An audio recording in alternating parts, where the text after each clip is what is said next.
এইটো ঘৰটো আহিছিলে আৰু আমি 1 নম্বৰ চব দিছিলোঁ, কিন্তু ঠিকাদাৰবিলাক আমাৰ যোনটো এই ঘৰটো যোনটো বনাব লাগে এইটো আমিতো নম্বৰ দিছিলোঁ, কিন্তু সিহঁতে আমাৰ লগত যোগাযোগ কৰা নাই আৰু আমাৰ ঘৰটো ইয়াত আধৰুৱা হৈ আছে। আৰু আমাৰ ঠিকাদাৰ নামটো হয় নাবলা।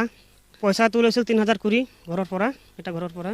এইটো মানে ইহঁতে তাৰ পৰা ঘৰটো আনাই এনেকৈ মানে সোমাই যায় না মাজত, খৰচ পাতি কিবা গাড়ী ভাড়া কি এনেকৈ হিচাপত। ঘৰটো আহিছিল আমাৰ কাৰণে, আমাৰ বেংকতে পইচা সোমোৱা নাই, আমি নাজানে এইটো আৰু কি কাৰণে বনোৱা নাই বা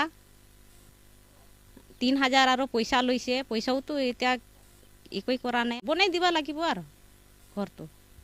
এতিয়া ইহঁতৰ পাছবুকতো সোমাইছে না কাৰ পাছবুকত সোমাইছে আমি নাজানে না পইচাটো, আমাৰতো সোমাৱা নাই না, আমিতো লাৰিবাই পোৱা নাই আৰু কি জানিম। মোৰ শাশুবুৰীৰ নামত এইটো কিবা চৰকাৰী ঘৰটো, এই নাবলাটো কৈছে 3,000 টকা লাগিব কৈ কিনি কৈছে, তেতিয়া আমি দিছোঁ 3,000 টকা। তেতিয়া কৈছে আৰু নাবলাটো তো ঘৰটো আহিব কৈ কিনি কৈছে আমাকে, আমি দিছোঁ 3,000 টকা।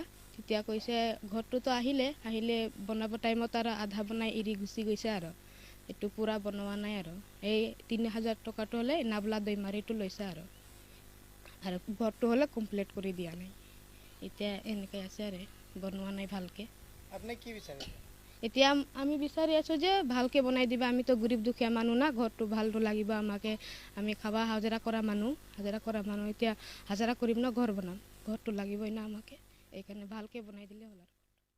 17 চনৰ ঘৰ আহিছিলে, ঘৰ অহাৰ পিছত দেউতাৰ নামত আহিছে, দেউতাৰ পিছত নামত আহিছে, তাৰপিছত চেয়াৰমেনে কাগজগিলা লৈছে, কাগজ চাগজ লৈ ঘৰ দিছে আমাক, লৈছোঁ।